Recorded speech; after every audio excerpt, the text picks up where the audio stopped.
Hello everyone, so welcome back to my YouTube channel. I hope आप सब बहुत अच्छे होंगे, बहुत अच्छे से आप लोग की पढ़ाई भी चल रही होगी। तो जैसा कि आप सबको पता है कि हमने क्लास 12th का 3 चैप्टर्स हम ऑलरेडी कर चुके हैं। अगर आपने नहीं देखा है तो सबसे पहले आप यहीं पे जहाँ पे साइंस की पाठशाला विद प्रिया लिखा है उसके ऊपर क्लिक करेंगे, फिर आप प्लेलिस्ट में जाएंगे तो आपको प्रॉपर 12th की प्लेलिस्ट मिल जाएगी। उन सबको चेक कर लीजिएगा, बहुत अच्छे से हमने कर लिया। धीरे धीरे क्वेश्चन आंसर्स भी, इंपॉर्टेंट क्वेश्चंस भी सब करेंगे हम। तो आज हम शुरू करने वाले हैं जो आपकी यूनिट 7th है, मतलब इसमें हम चैप्टर 4 शुरू करेंगे आज बेसिकली, जो कि आपका principle of inheritance and variation है। ठीक है, तो हाँ, ये चैप्टर 4 आज हम शुरू करने वाले हैं, principles of inheritance and variation. तो देखिए, अगर मैं आपको इसका नाम समझाऊं, इनहेरिटेंस क्या होता है? एक तरीके से जो आपको आपके पेरेंट्स से मिला है ना, जो इनहेरिट किया है आपने अपने पेरेंट्स से। वेरिएशन क्या होता है? अगर आप अपने भाई बहनों को या फिर अपने पेरेंट्स से ही अपने आप को कंपेयर करेंगे, अपने आप को देखेंगे, तो आपको पता चलेगा कि आप में वेरिएशन है, आप अलग दिख रहे हैं उनसे। ठीक है, तो आइए शुरू करते हैं। हैव यू एवर वंडर्ड, क्या आपको कभी भी हैरानी हुई है कि क्यों हमेशा एलिफेंट्स जो हैं वो एलिफेंट जो है वो बेबी एलिफेंट को ही जन्म देते हैं, किसी और दूसरे जानवर को क्यों नहीं देते? होती होगी जिज्ञासा बहुत ज़्यादा कि क्यों मैंगो सीड जो है वो हमेशा मैंगो प्लांट बनाती है, कोई दूसरा प्लांट क्यों नहीं निकलता उस सीड में से। Given that they do are the offspring identical to their parents, जो ऑफस्प्रिंग होते हैं वो अपने पेरेंट्स से थोड़े मिलते जुलते होते हैं। और do they show differences in some of their characteristics, और वो या तो वो डिफरेंसेस शो करते हैं कुछ कुछ कैरेक्टरिस्टिक्स में। आपको कभी हैरानी होती कि क्यों जो सिबलिंग्स होते हैं, भाई बहन होते हैं, वो बहुत सिमिलर दिखते हैं एक दूसरे के, या फिर कभी कभार तो बिल्कुल ही अलग दिखते हैं कि अरे ये तो बिल्कुल ही अनजान है। ये सारे क्वेश्चन है और हमें इन्हीं क्वेश्चन से इस चैप्टर में डील करना है। और इसी के लिए एक ब्रांच है बायोलॉजी की जिसको हम बोलते हैं जेनेटिक्स। इस ब्रांच में बेसिकली क्या होता है, हम डील करते हैं इनहेरिटेंस के साथ और वेरिएशन के साथ, कि जो पेरेंट्स में अलग अलग करेक्टर्स हैं जो बच्चे में पास ऑन हो रहे हैं, तो वो बच्चे में कैसे एक्सप्रेस कर रहे हैं, बच्चे में फुली एक्सप्रेस हो रहे हैं, नहीं हो रहे हैं, बच्चे के करेक्टरिस्टिक पेरेंट्स से अलग हैं। ठीक है, तो इनहेरिटेंस क्या होता है, यहाँ पे आप देख सकते हैं कि एक ऐसा प्रोसेस होता है जिसके थ्रू करेक्टर्स जो हैं वो पास ऑन होते हैं पेरेंट्स से प्रोजेनी में। ठीक है, माँ बाप से, सॉरी, हाँ, माँ बाप से बच्चे में पास ऑन होते हैं। ठीक है, और यही हेरिडिटी का बेस होता है। ठीक है, अब वेरिएशन क्या होता है? वेरिएशन एक तरीके से आप बोले कि कितने हद तक या कितनी डिग्री तक प्रोजेनी जो है अपने पेरेंट्स से अलग है। ठीक है, अब जो ह्यूमंस हैं knew from as early as 8000 to 1000 BC that one of the causes of variation was hidden in sexual reproduction। मतलब बहुत पहले से ह्यूमंस को पता है। आई होप आपको वो टाइम का जो है BC और वो सब आपको पता होगा कि जो क्राइस्ट का जन्म होता है उसी से पहले का जो टाइम होता है उसको हम BC बोलते हैं, दैट इज़ बिफोर क्राइस्ट। और इनके बाद वाला जो समय होता है उसको एनोमो डोमिनी करके कुछ बोलते हैं। तो बेसिकली आप मान लीजिए कि इस दिन पे, कोई भी दिन है, यहाँ पे जीसस जो हैं उनका जन्म हुआ है, जीसस भगवान का जन्म हुआ है। तो इनके जन्म से जो पहले का जो होगा उसे हम बिफोर क्राइस्ट, और ये हम उल्टा जाते हैं तो जैसे देखेंगे 8000 से 1000 BC। ठीक है, और वैसे ही फिर इनके जन्म के बाद वाला क्या होगा, एनोमो डोमिनी। ठीक है, तो ये आपने पढ़ाई होगा, इतना तो आपको आता होगा। ठीक है, तो बेसिकली यही बोलना चाह रहे हैं कि ह्यूमंस को जो कॉज है ना वेरिएशन का, कि कैसे बच्चे बिल्कुल अलग अलग दिख रहे हैं, कैसे वेरिएशन आ रहे हैं, तो ये किस में छुपा हुआ है? ये सेक्सुअल रिप्रोडक्शन में छुपा हुआ है। ठीक है, they exploited the variation that were naturally present, जो वाइल्ड पॉपुलेशंस है प्लांट की, जैसे जंगली में पौधे उग रहे हैं, जो एनिमल हैं उनको वो एक्सप्लॉइट करते हैं, मतलब उनको यूज़ करते हैं अपने फ़ायदे के लिए। Animal to selectively breed and select for organism, जिसमें कि डिज़ायरेबल करेक्टर्स होते हैं जो उनके फ़ायदे के लिए, मतलब अपने फ़ायदे के लिए इस्तेमाल करते हैं। For example through artificial selection या फिर डोमेस्टिकेशन। आर्टिफिशियल सिलेक्शन मतलब होता है खुद ब खुद चुनेंगे, ठीक है, जैसे कोई गाय है बहुत ज़्यादा दूध दे रही है, तो हम क्या करेंगे, हम सोचेंगे कि हम उसको लें और उसको फिर आर्टिफिशियली इंसेमिनेट करवाएं, ताकि फिर जो उसका बच्चा आए वो भी बहुत ज़्यादा दूध दे। मतलब आप समझ रहे हैं ना कि मैं क्या कहना चाह रही हूँ। ठीक है, डोमेस्टिकेशन मतलब होता है पालना, कि उनको पालेंगे।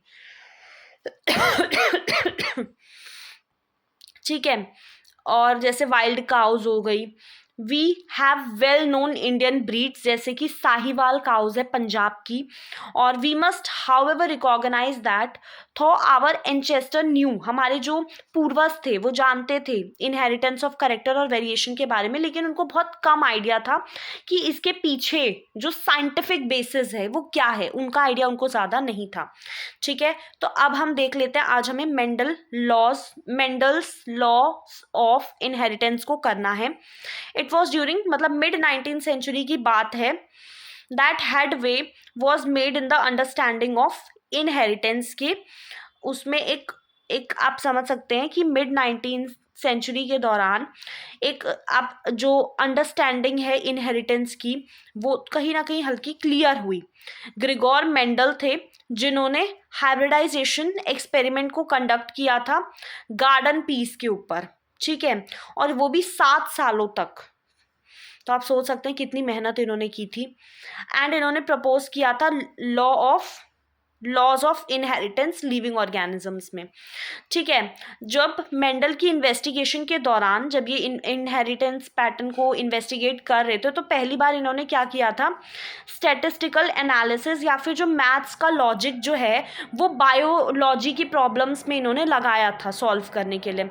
और इनके जो एक्सपेरिमेंट थे उसमें जो सैम्पलिंग साइज होता है ना, सैम्पलिंग साइज मतलब जिनको लेके हम उन एक्सपेरिमेंट्स को करेंगे। देखो, जब भी आप कोई एक्सपेरिमेंट करते हो, जैसे आपकी मैम करवाती होंगे एक्सपेरिमेंट्स, तो आप उनमें प्लांट्स, एनिमल्स या फिर आप पॉपुलेशन ले रहे हैं कि ह्यूमन पॉपुलेशन में ये बीमारी कैसे फैलती है, कितनों को हो रही है, तो आप एक सर्वे जैसे होता है ना, तो उसके लिए जो हम सैंपल लेंगे ना, तो जो लोग हैं वो ज़्यादा होना चाहिए, ताकि हम डिटेक्ट कर पाएँ कि जो भी हम जानना चाहते हैं वो हमें तभी पता चल पाता है जब एक्सपेरिमेंट्स जो हम करेंगे उसका जो सैम्पलिंग साइज़ है वो बड़ा होना चाहिए। ठीक है, तो इनके जो एक्सपेरिमेंट्स थे उनका सैम्पलिंग साइज बड़ा था, जिससे कि हमें ग्रेटर क्रेडिबिलिटी मिलती है, मतलब हम विश्वास कर सकते हैं उनके डाटा पे जो उन्होंने कलेक्ट किया है।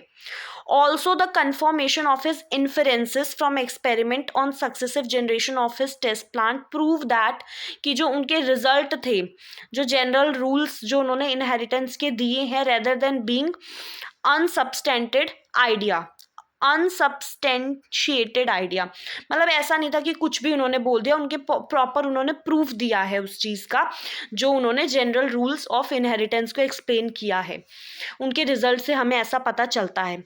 मेंडल ने इन्वेस्टिगेट किया था करेक्टर्स, गार्डन पी प्लांट लिया था उन्होंने बेसिकली क्या किया था, 2 अपोजिंग ट्रेट्स लिए थे। मतलब जैसे कि अगर कोई प्लांट है वो टॉल है, बड़ा, ये दोनों ही टॉल और ड्वार्फ हाइट के करेक्टरिस्टिक है, मतलब हाइट किसी की टॉल है किसी की ड्वार्फ है, ये अपोजिंग है, अगर कोई बड़ा है तो कोई छोटा है।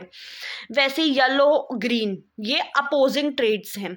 ठीक है, इनने क्या किया था, अलाउ किया था उनको कि वो एक बेसिक फ्रेमवर्क बना सके उन रूल्स का जो कि कहीं ना कहीं इनहेरिटेंस को गवर्न करती है, विच वॉज एक्सपैंडेड ऑन, फिर उसको बाद में एक्सपैंड किया गया था जो बाद में साइंटिस्ट आए थे, to for all the diverse natural observation, और जो भी कॉम्प्लेक्सिटी इनहेरेंट इन देम, उसमें जो भी कॉम्प्लेक्सिटी थी फिर बाद में उसको और ज़्यादा एक्सपैंड किया गया, जो मेंडल ने कंक्लूजन निकाला था।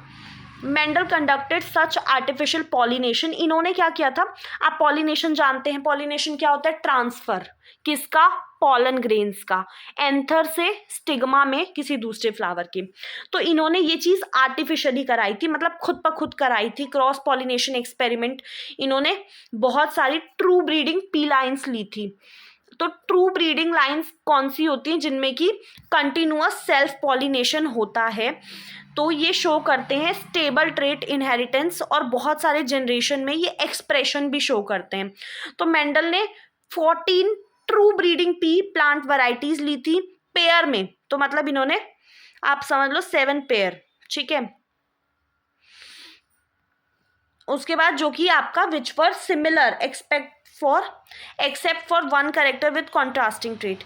कुछ जो कॉन्ट्रास्टिंग ट्रेट्स थे जो इन्होंने सेलेक्ट किए थे, जैसे कि इनने लिया था स्मूथ या फिर रिंकल्ड, येलो या फिर ग्रीन, इन्फ्लेटेड या फिर कंस्ट्रिक्टेड। ये आपको यहाँ पे इस डायग्राम में देखिए, यहाँ पे ये जो आपको दिख रहा है ना 7 पेयर्स ऑफ कॉन्ट्रास्टिंग, इसमें देखिए सबसे पहले इन्होंने क्या लिया था करेक्टर्स में, सबसे सीड का शेप है कि वो राउंड है या रिंकल्ड है, ठीक है। फिर उसका कलर हो गया कि येलो कलर की है या ग्रीन कलर की है। फिर फ्लावर का कलर कि वॉयलेट है या वाइट है। पॉड का शेप कि फुल है या कंस्ट्रिक्टेड है।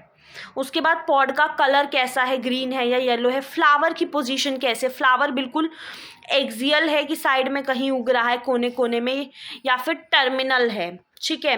स्टेम की इन्होंने हाइट ली कि टॉल है या छोटा है। ये सब क्या है, करेक्टर्स हैं जो मेंडल्स ने लिए थे, ठीक है।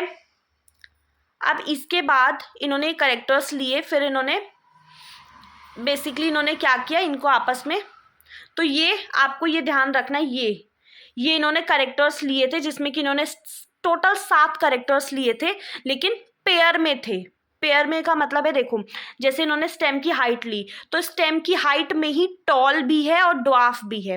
वैसे ही इन्होंने फ्लावर का कलर लिया तो उसमें वॉयलेट लिया है तो वाइट लिया, मतलब कंट्रास्टिंग पेयर्स लिए हैं, ठीक है। ये आपको याद होना चाहिए कि इन्होंने 7 पेयर्स लिए थे, ठीक है।